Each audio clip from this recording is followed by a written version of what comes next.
بالتي هي أقوم ويبشر المؤمنين الذين يعملون الصالحات أن لهم أجرا حسنا.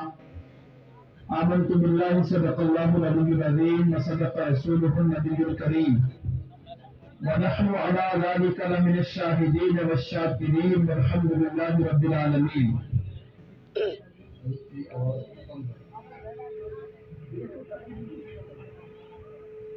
حرا سے نکل کر سوئے قوم آیا، حرا سے نکل کر سوئے قوم آیا اور ایک نسخہ کیمیا ساتھ لایا، اور وہ معزز تھے زمانے میں مسلمان ہو کر، وہ معزز تھے زمانے میں مسلمان ہو کر، ہم خوار ہوئے ہیں تاریخ قرآن ہو کر. نہایت ہی قابل عزت قابل قدر حضرت قبلہ سید صاحب محقق اہل سنت خطیب بے مثال حضرت علامہ مفتی نثار احمد نعیمی صاحب،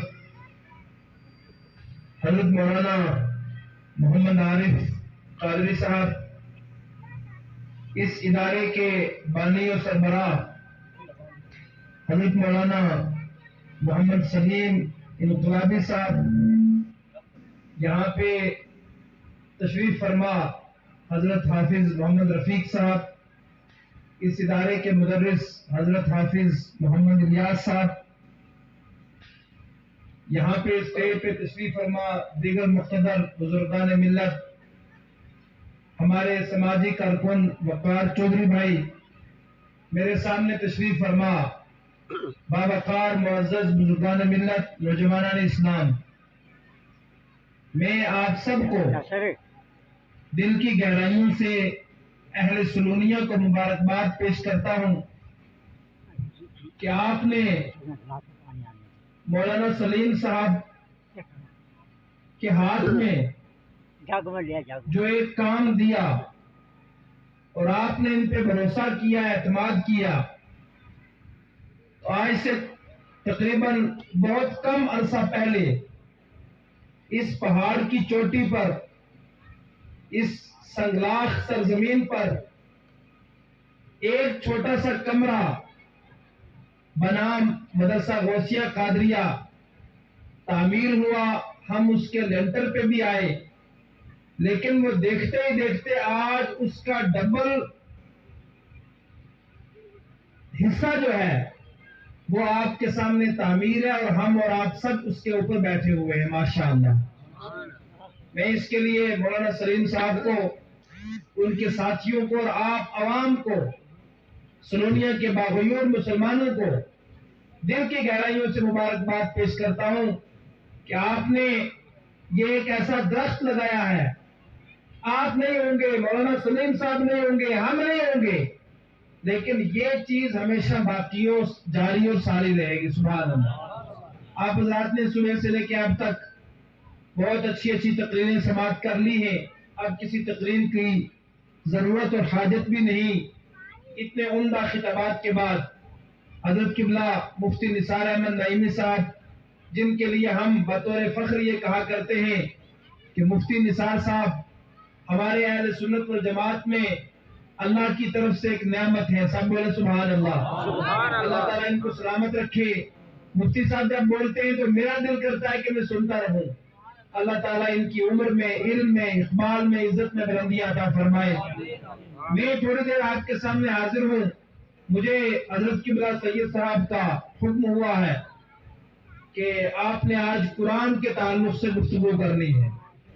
تو میں سمجھتا ہوں کہ صاحب قرآن کی اولاد کا حکم ہے،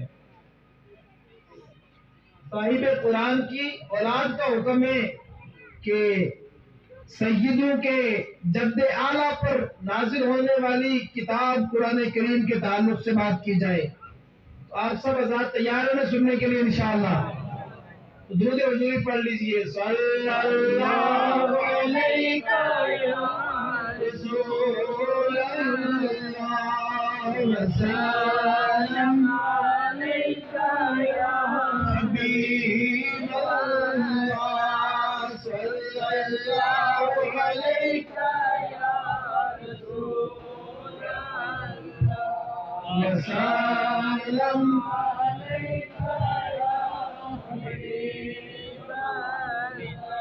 مجھے اس بات کا مکمل احساس ہے کہ آپ لوگ صبح سے بیٹھے ہیں اور آپ کا اور ہم سب کا پیٹ بھی اس وقت کسی چیز کا تقاضا کر رہا ہے. شاید بھوک بھی لگی ہوگی. میں بہت زیادہ تنگ نہیں کروں گا آپ کو. آپ تھوڑی دیر زندہ دلی کے ساتھ تشریف رکھیں. اس کے بعد انشاءاللہ سید صاحب کی دعا کے بعد جو کچھ تبرک بنایا وہ آپ نے ہم سب نے مل جل کر کے کھانا ہے انشاءاللہ. پریشان نہیں ہونا آپ لوگ. شاید آج مولوی سلیم صاحب آپ کو ہمیں ایسے ہی بھیج دیں گے. ضرور کچھ تیار کیا ہوگا. یہ ہے نا جی. آپ تیار ہیں انشاءاللہ؟ محبت سے بول دیجیے یا رسول اللہ. ایک مرتبہ ہاتھ کھڑے کر کے بولے یا رسول اللہ. نا ہاتھ مکمل کھڑے کیجیے نا, تاکہ جب ہاتھ کھڑے کر کے بولے یا رسول اللہ کوئی ہاتھ نیچے نہ رہے. اور بلند کیجیے ہاتھوں کو. بولیے محبت سے یا رسول اللہ. میرے دوستو یہ ہاتھ کھڑے اس لیے کیجیے تاکہ جب قیامت کا دن ہو, نفس و نفسی کا عالم ہو, آپ کی اور میری ماں بھی ہم سے بھاگ رہی ہو, ہمارے اور آپ کے والد کو بھی ہماری خبر نہ ہو, ہر ایک کو اپنی اپنی پڑی ہو. ہمارے رب کا قرآن کہتا ہے یوم یفر المرء من اخیہ وامہ وابیہ وصاحبتہ وبنیہ لکل امرئ منہم یومئذ شأن یغنیہ. اے میرے پیارے مسلمان بھائیوں, میرا رب کہتا ہے, جس رب کی شان یہ ہے ومن اصدق من اللہ حدیثا, اللہ سے بڑھ کے کسی کی بات سچی نہیں, اللہ سے بڑھ کے کسی کی بات اچھی نہیں. اللہ کی بات کبھی غلط نہیں ہو سکتی, اللہ کی بات کبھی جھوٹی نہیں ہو سکتی, اللہ کا وعدہ کبھی اللہ کے وعدے کی خلاف ورزی نہیں ہوتی. وہ رب کہتا ہے ومن اصدق من اللہ حدیثا, کہ اللہ سے بڑھ کے. آپ میری طرف دیکھیے, سونیا کو روز دیکھتے ہیں, توجہ میری طرف رکھیں. میرے رب کا قرآن کہتا ہے اللہ سے بڑھ کے کس کی بات سچی ہوگی. پتا چلا دنیا کے سارے لوگوں کی بات جھوٹی ہو سکتی ہے, امریکہ کی بات جھوٹی, لندن والے کی بات جھوٹی ہو سکتی ہے, یہودیت کی بات جھوٹی ہے, نصرانیت کی بات جھوٹی ہے, دنیا کے بڑے بڑے بادشاہوں کی بات جھوٹی ہے, لیکن اگر سچا ہے تو میرا رب ہے, اور کلام سچا ہے تو میرے رب کا کلام سچا ہے. سبحان اللہ. آپ کی توجہ ابھی بھی نہیں. ادھر کیا دیکھ رہے بننے میں, جو بننا بھی تھا تم نہیں تھا ہم نہیں تھا. تھوڑی دیر میری طرف جب سب لوگ وہاں پر سب بولو سبحان اللہ. آپ مسکرائیں گے, آپ کا چہرہ بتائے گا یہ قرآن کو ماننے والی قوم بیٹھی ہے. یاد رکھو لوگوں, مجھے قرآن پہ بات کرنے کے لیے کہا گیا تو میں عرض کرنا چاہتا ہوں, میرے رب کا قرآن کہتا ہے ایک دن آئے گا. کون سا دن آئے گا میرے دوستو؟ یہ سورج ٹوٹے گا, یہ آسمان ٹوٹے گا, یہ زمین نیست و نابود ہوگی, یہ پہاڑ ریزہ ریزہ ہو جائیں گے, یہ دنیا کا نظام ٹھپ ہو جائے گا, بادشاہوں کی بادشاہت ختم ہو جائے گی, کرسیوں والوں کا اقتدار ختم ہو جائے گا, گھمنڈ والوں کا گھمنڈ ٹوٹ جائے گا. میرا رب کہتا ہے ایک دن آئے گا, اس دن کا نام قیامت کا دن ہے. بولو آئے گا کہ نہیں آئے گا؟ بولو سارے لوگ بولو آئے گا نا. اس پہ ہمارا ایمان ہے, وہ قیامت کا دن آئے گا. لیکن اس دن کیا ہوگا میرے پیارو؟ اپنے دل و دماغ کو یہاں حاضر رکھو. یہ ایک مولانا کی بولی نہیں, میرے رب کا فرمان ہے. میرا اللہ کہتا ہے, زمین و آسمان کا بادشاہ کہتا ہے, مجھے کہنے دو, اس سورج کو بلندی اور روشنی دینے والا رب فرماتا ہے, چاند کو چمک دینے والا اللہ کہتا ہے, تجھے اور مجھے آنکھ دینے والا رب کہتا ہے, آپ کو ہمیں طاقت دینے والا, جوانی دینے والا, زمین و آسمان کا رب کہتا ہے ایک دن آئے گا. یا اللہ کیا ہوگا اس دن؟ تو قرآن کا 30واں سپارہ کہتا ہے. کوئی مولانا کہتا تو ہم جھٹلا سکتے تھے, پیر صاحب کہتے تو بات کا انکار کیا جا سکتا تھا, کوئی سیاستدان کہتا تو بات کو جھٹلا سکتے تھے, لیکن اور سنونیہ کے باوجود مسلمانوں اس بات کو جھٹلایا نہیں جا سکتا. کیوں؟ اس لیے کہ کہنے والا وہ ہے جس نے زمین کو بھی بنایا ہے اور آسمان کو بھی بنایا ہے. ابھی بھی آپ زندہ نہیں ہوئے. سبحان اللہ. سبحان بس اتنی اللہ. آواز ہے آپ کی, سبحان اللہ. بس اتنی آواز ہے آپ کی. میں آپ سے کیا بلوا رہا ہوں؟ موجود ہے. میں آپ سے کیا بلوا رہا ہوں؟ مولانا سلیم کے دادا کی تعریف نہیں, میرے باپ کی تعریف نہیں, زندگی دینے والے رب کی تعریف. یہ سبحان اللہ جو کلمہ ہے نا، جو کلمہ سبحان اللہ ہے، یہ کیا ہے؟ اللہ کی تسبیح ہے. تو پھر شرم کا محبت سے بولے ہر آدمی سبحان اللہ. میں جو عرض کرنا چاہتا ہوں، میں اس لیے بلوا رہا ہوں، ہاتھ کھڑے اس لیے کروا رہا ہوں کہ ایک دن آنے والا ہے جس ماں نے آپ کو اور مجھے جنم دیا، وہ ماں جو رات کو خود میرے اور تیرے پیشاب والے بستر پہ سوتی ہے، بچے کو سوکھے میں سلاتی ہے. جو ماں، کون ماں؟ جو ماں خود بھوکی رہتی ہے، بیٹا تو کھا لے. وہ ماں جس کی ممتا کا عالم یہ ہے کہ بچہ مفتی اعظم کیوں نہ بن جائے، بادشاہ کیوں نہ بن جائے، ماں کے سامنے تو بچہ ہی ہوتا ہے نا. میرا قرآن کہتا ہے، ہمارا رب فرماتا ہے، یوم یفر المرء من اخیہ وامہ. اللہ فرماتا ہے ایک دن آئے گا ایسا دن جس کو قیامت کا دن کہتے ہیں. یہ ماں کہ جو بچے کو پیشاب والی کھلوری پہ خود سوتی ہے، بچے کو پوری رات سوکھے میں سلا کر کے نیند کے اندر اس کو آرام پہنچاتی ہے اور خود گیلے میں سوتی ہے.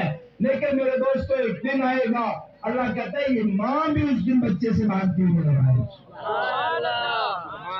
بولے کون کہتا ہے؟ اللہ فرماتا ہے. کون فرماتا ہے؟ اللہ فرماتا ہے یہ دن آئے گا، بے شک آئے گا، قیامت کا دن آئے گا. وہ آئے گا کہ نہیں؟ اس لیے آج اس لیے بولو اللہ کی تسبیح و تحلیل، اور اپنے نبی کے لیے ہاتھ اس لیے کھڑے کرو کہ اس قیامت کے میدان میں جب آپ کی اور میری ماں کام نہ آئے، باپ کام نہ آئے، مولانا کام نہ آئے، چودھری صاحب کام نہ آئے، لیڈر صاحب کام نہ آئے، زمین کام نہ آئے، بنگلہ کام نہ آئے، جائیداد کام نہ آئے، اس دن اللہ کی عزت کی قسم میرا رب اعلان کرے گا، یہ بندہ وہ ہے جو مدرسے کے چھت پہ بیٹھ کر ہاتھ کھڑے کر کے بولتا تھا یا رسول اللہ. یہ درخت بھی گواہی دیں گی، یہ درخت بھی گواہی دیں گے، یہ ذرات بھی گواہی دیں گے. اس لیے میرے دوستو جب کبھی آپ ان محفلوں کے اندر آیا کریں تو زندہ دلی کے ساتھ بیٹھا کریں، اس لیے کہ کوئی معلوم نہیں، پتہ نہیں کہ اللہ کو بندے کی کون سی ادا پسند آ جائے. رحمت رب بہا نمی جویت، رحمت رب بہانہ می جویت. میرے رب کی رحمت بندے سے کسی ایسے عمل کا تقاضا کرتی رہتی ہے کہ یہ بندہ کبھی نہ کبھی کسی محفل میں، کہیں راستے میں، کہیں مسجد میں، کہیں مدرسے میں، کہیں جلسے میں، کہیں پہ کوئی ایسا عمل کر دے جو اللہ کی رحمت کو پسند آ جائے، اللہ تعالیٰ بخشش فرما دے. اس لیے آپ کی اور ہماری ایک مسلمان کی یہ ذمہ داری ہے. اسی لیے علماء نے لکھا کہ ہر وقت نیکی کے کام میں مشغول رہنا چاہیے، ہر وقت اچھا کام کرنا چاہیے. آپ نے کیا نہیں سنا؟ اللہ کے نبی صلی اللہ علیہ وسلم نے ارشاد فرمایا ایمان کے 70 درجے ہیں، 70 یا اس سے کچھ زیادہ درجے ہیں، اور آقا کریم علیہ السلام نے فرمایا ان 70 درجوں میں سے سب سے ادنا درجہ یہ ہے اماطۃ الاذی عن الطریق، راستے سے تکلیف دینے والی چیز کو ہٹا دینا. یہ 70 درجوں میں سب سے ادنا درجہ ہے. اللہ کیا مطلب؟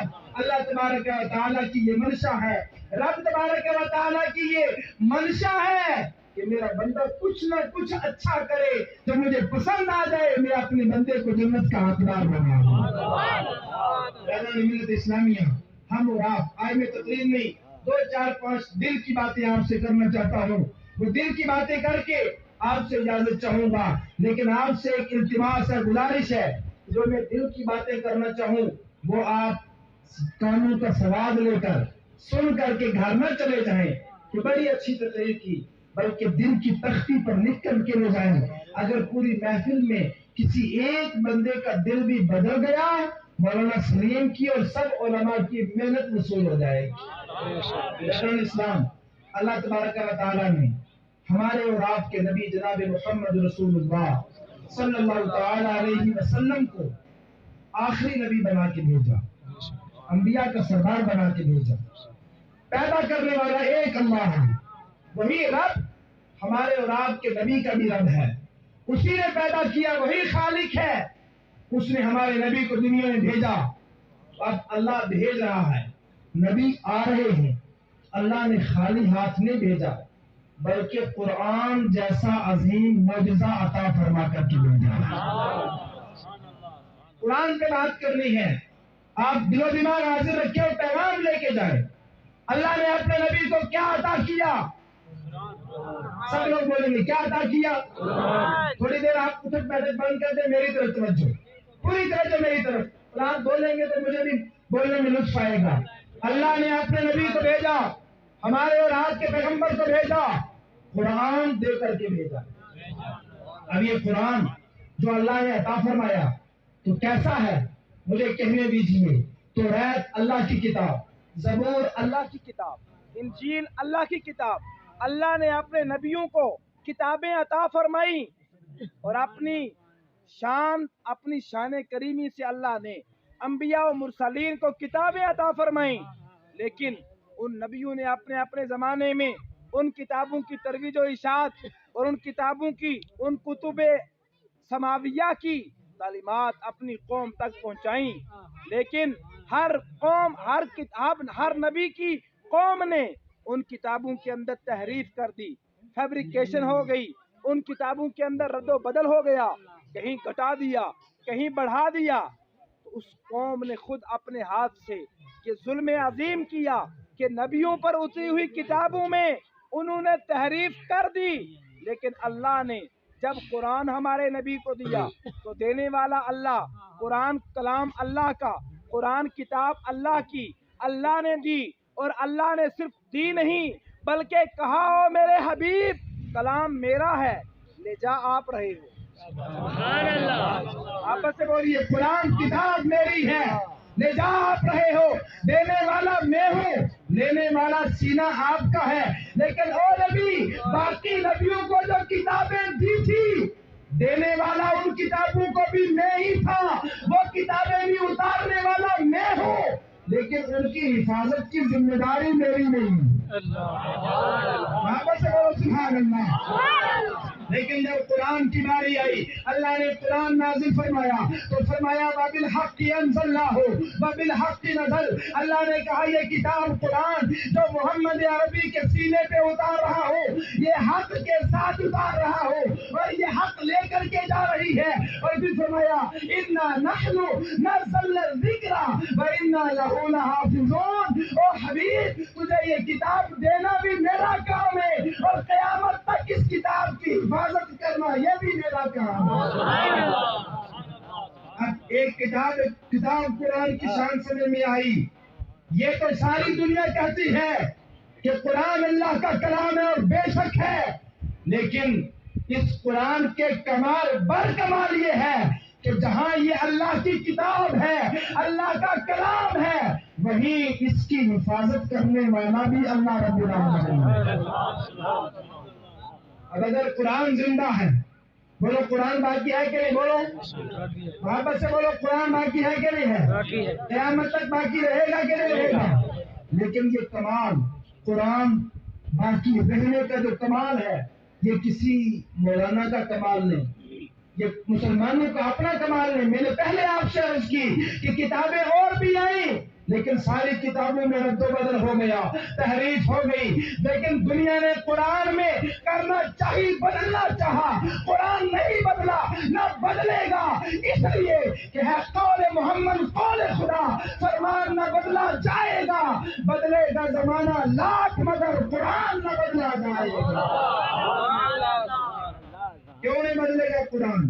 اس لیے کہ قرآن نازل کرنے والے رب نے اعلان فرمایا اِنَّا نَحْنُ نَزَّلْنَا الذِّكْرَ وَإِنَّا لَهُ لَحَافِظُونَ، اسے نازل بھی ہم کر رہے ہیں اور اس کی حفاظت بھی مخلوق نہیں کرے گی، بلکہ خدا نے کہا اس کی حفاظت بھی میں خود کروں گا۔ اتنی بات آپ سمجھ گئے تو ایک سوال پیدا ہوتا ہے۔ اللہ رب العالمین نے فرمایا اِنَّا لَهُ لَحَافِظُونَ، اِنَّا لَهُ لَحَافِظُونَ۔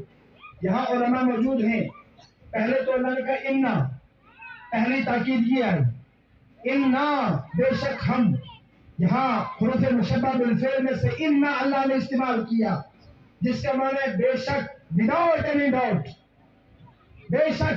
اس قرآن کی حفاظت کرنے والے اللہ فرماتا ہے ہم خود ہیں۔ اللہ تبارک و تعالیٰ نے دو لفظ استعمال فرمائے، انا اور پھر لحافظون۔ پہلے انا تاکید والا اور پھر لام تاکید۔ اللہ نے کہا اور لوگوں کسی شک میں نہیں رہنا،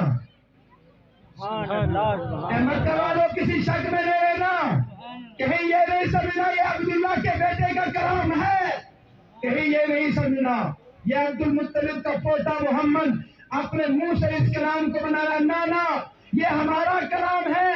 اور یاد رکھو بے شک، بلا شک و شبہ، اللہ نے اس کے اندر دو تاکیدیں فرمائیں، انا لہو لحافظون۔ اس کو اتارنے والے بھی ہم ہیں اور قیامت تک ہمیشہ ہمیش کے لیے اس کی حفاظت بھی کرنے والا میں رب العالمین خود ہوں۔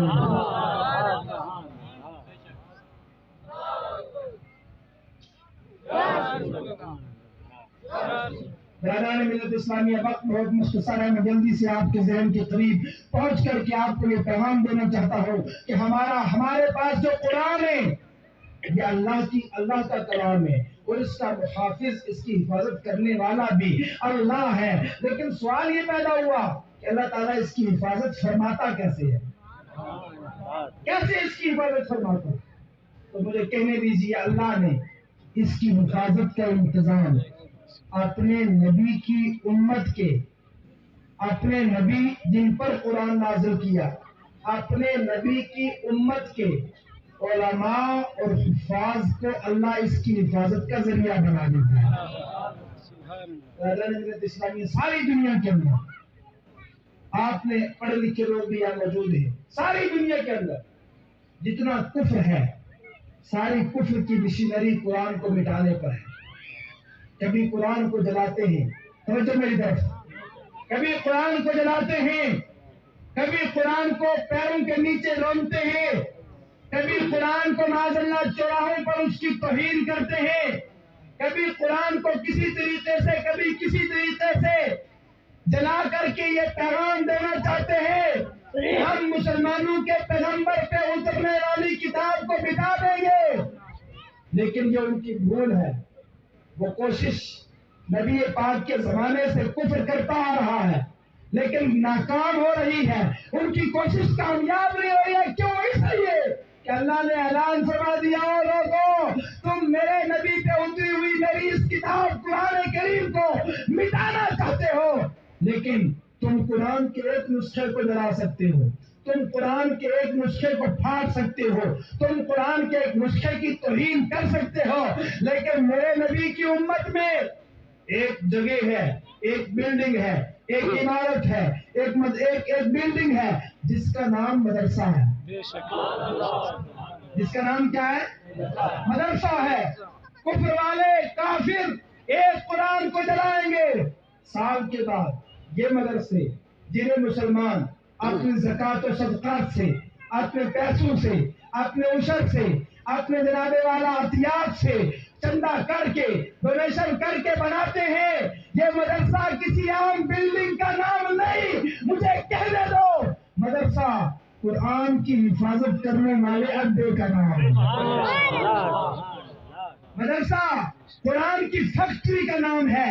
آپ کہیں گے ہمیں بات سمجھ میں نہیں آئی، تو میں کہوں گا جوتا بنتا ہے فیکٹری میں، کپڑا بنتا ہے کپڑے کی فیکٹری میں، جناب والا دنیا کی جتنی مینوفیکچرنگ ہوتی ہے، جتنی چیزیں بنتی ہیں یہ فیکٹریوں میں بنتی ہیں، لیکن قرآن کی حفاظت کرنے والا سینہ حافظ قرآن یہ نہ یونیورسٹی میں، نہ کالج میں، بلکہ باقی ساری فیکٹریوں میں کہیں کپڑا، کہیں جوتا یا کہیں کوئی اور اشیاء بنتی ہے، اور مدرسہ اس فیکٹری کا نام ہے جہاں میرے نبی پہ اترنے والے قرآن کی حفاظت کے الفاظ پیدا ہوتے ہیں۔ نعرہ تکبیر، نعرہ رسالت۔ برادران ملت اسلامیہ، اب پتہ چلا مدرسے قرآن کی حفاظت کی فیکٹریاں ہیں۔ بولو کیا ہے؟ قرآن کی حفاظت کی فیکٹریاں ہیں۔ میں آپ سے عرض کرنا چاہتا ہوں، جب تک کل یہاں مدرسہ نہیں بنا تھا، نہ میں آیا تھا، نہ میں اس محلے میں آیا، نہ جنابے والا شاید پیر صاحب ہو سکتا ہے کسی مرید کے گھر آئے ہو، لیکن ایسی محفل نہیں ہوئی، ایسا جلسہ نہیں ہوا، ایسی رونق نہیں دیکھی۔ یہ جگہ پہلے بھی یہی تھی، یہ زمین پہلے بھی یہی تھی، لیکن جب ایک مولانا سلیم صاحب جیسے دین کے خادم نے مدرسے سے پڑھنے کے بعد سوچ بنائی، فکر بنائی، یہ کھڑے ہوئے، میں نے پوچھا مولانا کیا کرنے چلے ہو؟ انہوں نے کہا مدرسہ بنانے چلا ہوں۔ میں نے سوال کیا مدرسہ کیوں بناؤ گے؟ کیا مدرسے کے بغیر تمہیں روٹی نہیں ملے گی؟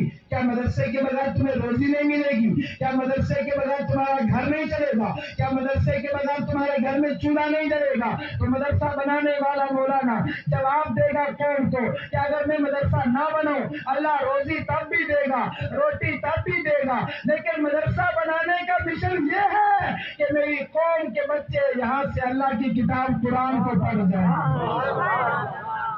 میں آپ کو لے چلنا چاہوں گا مدینہ شریف۔ یہ مدرسہ بنانا خدا کی قسم کوئی معمولی کام نہیں۔ کیوں؟ اس لیے کہ ہر کام کے پیچھے کوئی نہ کوئی غرض ہوتی ہے، ہر کام کے پیچھے کوئی نہ کوئی نیت ہوتی ہے۔ آپ سارے لوگ جانتے ہیں یہ نیچے ایک بلڈنگ ہے، یہ گورنمنٹ نے بنائی ہے، اس پہ پیسہ حکومت کا لگا ہے، دنیا اسے اسکول کہتی ہے۔ میں نے پوچھا یہ کس لیے بنایا؟ کہا یہاں پڑھایا جائے گا۔ میں نے کہا یہاں کیا پڑھایا جائے گا؟ کہا یہاں انگلش ہوگی، میتھ یہاں ہے، سائنس یہاں ہے، ریاضی یہاں ہے، یہ سارے سبجیکٹ سوشل سائنس یہاں پڑھائی جاتی ہے۔ میں نے کہا پھر پڑھ کے کیا ہوگا؟ اے جناب بچے پڑھ کر کے نکلیں گے تو پڑھ کر کے کچھ بنیں گے، لیکن کوئی گارنٹی نہیں کہ اس ہائی اسکول میں پڑھنے والا ہر بچہ ٹیچر بن جائے، کوئی گارنٹی نہیں۔ یہاں پڑھنے والا ہر بچہ ڈاکٹر بنے، کوئی گارنٹی نہیں۔ یہاں پڑھنے والا ہر بچہ ملازم لگ جائے، کوئی گارنٹی نہیں۔ لیکن قربان جاؤں اس بلڈنگ پر، قربان جاؤں اس عمارت پر، قربان جاؤں مدرسہ بنانے والوں پر، قربان جاؤں مدرسہ چلانے والوں پر۔ مدرسہ وہ جگہ ہے جہاں پڑھنے والا گارنٹی ہی گارنٹی ہے کہ حافظ قرآن بنے گا، عالم دین بنے گا، قرآن پڑھنے والا بنے گا۔ اور اگر زیادہ کچھ نہ بنا تو یہ مدرسے میں پڑھنے والا یہ گارنٹی ہے کہ یہاں سے جو نکلے گا قوم کو دین کی طرف بلاتا ہوا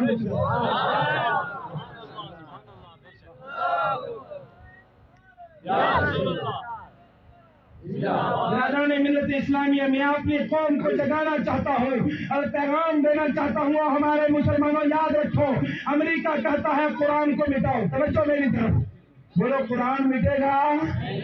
آواز آنی چاہیے ہاتھ کھڑے کر کے، قرآن مٹے گا؟ نہیں مٹے گا۔ لیکن اگر آپ سوتے رہے تو قرآن تو نہیں مٹے گا، لیکن تم قیامت کے دن کیا ذمہ داری، تمہاری کیا ذمہ داری ہے؟ قرآن نازل کرنے والا خود محافظ ہے، ہمارے اور آپ کی وجہ سے قرآن زندہ نہیں۔ میرے رب نے قرآن کو اتارا ہے، وہ اس کی حفاظت کرے گا، لیکن قرآن لانے والے، پیغمبر کا کلمہ پڑھنے والے مسلمان سے پوچھا جائے گا بتا میں نے تجھے پیغمبر آخر الزمان کی امت میں پیدا کیا تھا، قرآن جیسا عظیم تحفہ دیا تھا، اے مسلمان بتا تو نے قرآن کے لیے دنیا میں کیا کیا تھا؟ برادران ملت اسلامیہ، میں عرض کر رہا تھا، بس آخری پیغام دینا چاہوں گا آپ کو، اب آؤں گا اپنے معاشرے کی طرف۔ قرآن میرے نبی کا معجزہ ہے، قرآن ہمارے نبی کا۔ اور ایک بات اور یاد رکھو، مفتی صاحب یہاں موجود، علماء موجود، ان کی تائید حاصل کرتے ہوئے حدیث کی روشنی میں عرض کروں، قصے اور کہانی سنانا ہمارا وسیلہ نہیں، حق بات بیان کرتے ہیں، کرتے رہیں گے۔ یاد رکھو مسلمانوں کے پاس قرآن ایک ایسا ہتھیار ہے جس ہتھیار کے سامنے گولا بھی پھیر۔ قرآن یاد رکھو، آج عزم کر کے جاؤ، آپ کے اور ہمارے گھر میں کیا ہے؟ قرآن۔ بولو کیا ہے؟ آواز آنی چاہیے، کیا ہے؟ یہ قرآن صرف تیرے دادا کی سال کے بعد نیاز کے لیے نہیں، یہ قرآن صرف نیاز کے لیے نہیں، یہ قرآن صرف پیر صاحب پڑھے اس لیے نہیں، یہ قرآن صرف اس لیے نہیں کہ آپ کے گھر میں نیاز ہو، مدرسے کے بچوں کو بلایا جائے، مولوی صاحب بچہ بھیجیو، ناز سے پارا بھی بھیجیو۔ میں نے کہا تیرا کیا کام ہے؟ کھانا پکانا اور جناب والا حرام کھانا، رشوت کھانا، یہی تیرا کام ہے؟ یاد رکھو تیرے اور میرے گھر میں قرآن کی شکل میں ایک ایسا ہتھیار ہے، ایک ایسی دوائی ہے، ایک ایسی میڈیسن ہے جس کے سامنے کینسر بھی فیل۔ قرآن ہے تیرے گھر میں، قرآن یہ قرآن ایسی دوائی ہے جس کے سامنے کینسر فیل، شوگر فیل، ہارٹ اٹیک فیل، اور مجھے کہنے دو میرے اور تیرے پاس کسی دنیا کے ملا اور مولانا کی وجہ سے نہیں، گنبد خضرا کے مکین کی وجہ سے ایسا نسخہ ہے جسے دنیا قرآن کہتی ہے۔ اور مسلمان اس نسخے کو پڑھ بھی، سمجھ بھی، عمل بھی کر، اللہ تعالیٰ تجھے شفا ہی شفا عطا فرمائے۔ مسلمانوں کے پاس قرآن ہے، بولو سبحان اللہ۔ کیسی شفا ہے، ایسا ہتھیار جس ہتھیار کو بدر والوں نے اپنایا، 313 ہو کر کے 1000 کو ہرا دیا۔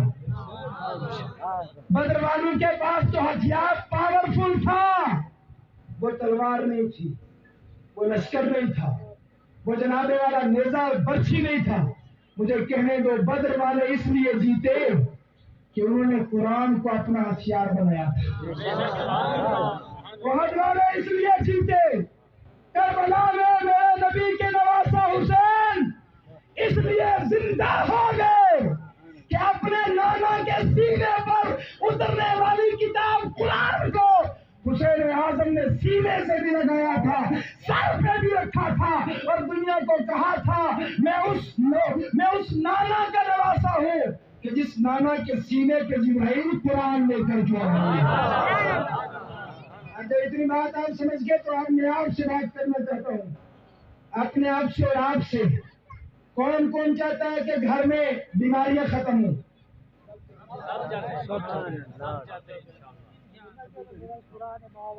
فَنُنَزِّلُ مِنَ الْقُرْآنِ مَا هُوَ شِفَاءٌ وَرَحْمَةٌ لِّلْمُؤْمِنِينَ وَلَا يَزِيدُ الظَّالِمِينَ إِلَّا خَسَارًا۔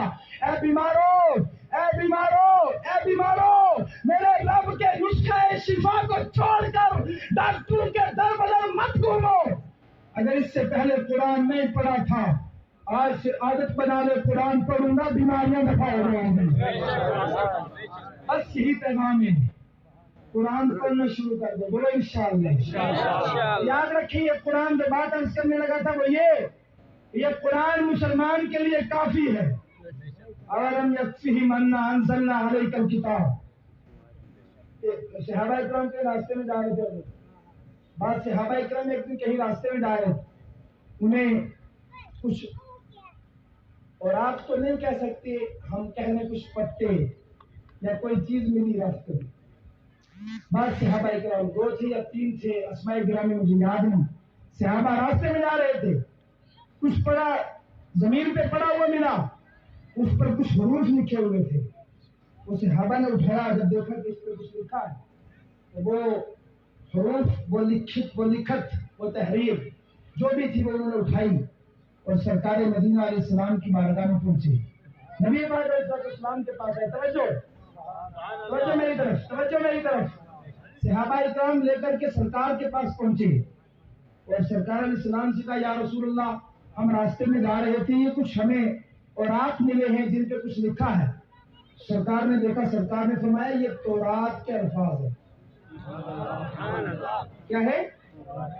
تورات کے الفاظ ہیں، یہ تورات ہے، تورات حضرت موسیٰ علیہ السلام پہ اترنے والی کتاب، اس کے الفاظ ہیں۔ تو سرکار نے پوچھا آپ نے کیوں اٹھایا؟ صحابہ نے عرض کی یا رسول اللہ، ہم نے سوچا کوئی معزز چیز ہے، ہم نے عزت اور شرف و کمال، عزت کی وجہ سے ان کو اٹھایا، صاف کیا، آپ کی بارگاہ میں لے آئے۔ یعنی انہوں نے عزت کی، اس لکھت کی، تو اللہ کی کتاب تورات کے الفاظ تھے۔ سرکار علیہ السلام نے فرمایا یہ حضرت موسیٰ پہ اترنے والی کتاب تورات کے الفاظ ہیں، آپ نے ٹھیک کیا۔ سرکار اس تعلق سے بات ہی کر رہے تھے کہ جبرائیل امین تشریف لے آئے، حاضر بارگاہ ہو گئے، اور یہ آیت لے کے آئے، آیت اولم یکفہم انا انزلنا علیک الکتاب یتلی علیہم۔ اے میرے نبی، کیا ان لوگوں کے لیے یعنی مسلمانوں کے لیے یہ کافی نہیں کہ ہم نے آپ پر ایک ایسی عظیم کتاب نازل فرما دی ہے جو ان لوگوں پر تلاوت کی جاتی ہے؟ سبحان اللہ۔ مطلب اللہ تعالیٰ نے سمجھایا صحابہ کو، صحابہ ٹھیک ہے تم نے یہ عمل اچھا کیا، لیکن اب تمہارے لیے قرآن آ چکا ہے، قرآن تمہارے لیے کافی و وافی ہے۔ سبحان اللہ۔ ملت اسلامی میں آپ کو یہ کہنا چاہتا ہوں، مسلمان کے لیے قرآن کافی ہے، اور یہاں بھی کافی ہے، وہاں بھی کافی ہے۔ اور اگلی بات یاد رکھو، جو لوگ دنیا میں قرآن پڑھتے ہیں، جو لوگ قرآن پڑھاتے ہیں، جو قرآن پڑھانے کا انتظام کرتے ہیں، یعنی مدرسے کے طلبہ کو کھانا کھلاتے ہیں، قرآن پڑھانے والے علماء کو تنخواہیں دیتے ہیں، ادارہ بناتے ہیں، قرآن پڑھتے اور پڑھانے میں شامل ہیں کسی بھی اعتبار سے، یہ قرآن ان کے لیے قیامت کے دن نور بھی ہوگا۔ کیا ہوگا؟ اب بتائیے ہمیں قبر میں نور کی ضرورت ہے کہ نہیں؟ تو قرآن ہماری قبر کا نور ہے، قرآن ہمارے حشر کا نور ہے، قرآن صراط پہ ہمارا ساتھی ہے، اور قرآن جنت میں لے جانے والا اللہ کی بارگاہ میں ذریعہ ہے۔ سبحان اللہ۔ اس لیے بازار ملت اسلامیہ، یہ تقریر نہیں، میں نے کہا تقریر نہیں کروں گا، بس دل کی کچھ باتیں عرض کروں گا۔ یہاں سے لے کے اسٹیج سے لے کے پیچھے تک سب سے پہلے اپنے لیے، اس کے بعد آپ سب کے لیے پیغام ہے، سارے کام کرو، بزنس کرو، تجارت کرو، سیاست کرو، زمینداری کرو، مزدوری کرو، مستری پورا کرو، سارے کام کرو، لیکن اللہ کے لیے سب سے پہلے قرآن پڑھنے والے بن جاؤ۔ بولیے انشاءاللہ، یہ پیغام ہے آج، قرآن پڑھنے والے بن جاؤ، خود بھی قرآن پڑھو۔ اور یہ قرآن جو پڑھتا ہے نا، اللہ تعالیٰ قرآن کی تلاوت کی وجہ سے رزق میں برکت عطا کرتا ہے، اللہ قرآن کی تلاوت کی وجہ سے چہرے پہ نور عطا کرتا ہے، اللہ قرآن کی تلاوت کی وجہ سے دل میں نور عطا کرتا ہے۔ اور ایک بات میں آپ کو اور بتاؤں، یہ ہم جو ہزاروں کے مجمع میں کھڑے ہو کر بڑی بڑی لمبی لمبی باتیں کہہ دیتے ہیں ادھر ادھر، یہ جو بڑی بڑی باتیں کہہ دیتے ہیں، ہم شیر دل نہیں ہیں، نہ ہمارے پاس جناب والا کوئی اتنی بڑی پیچھے طاقت ہے۔ یہ اس لیے ہم کہتے ہیں کہ میرے مصطفیٰ کا فرمان ہے، سرکار نے فرمایا جو مسلمان صبح اٹھ کر نماز فجر کے بعد سورہ یاسین کی تلاوت کر لیتا ہے، اللہ تعالیٰ پورے دن اس کی حفاظت کا ذمہ لے لیتا ہے۔ ایک سورہ یاسین ہے، سورہ یاسین قرآن کا دل ہے، قرآن کا دل۔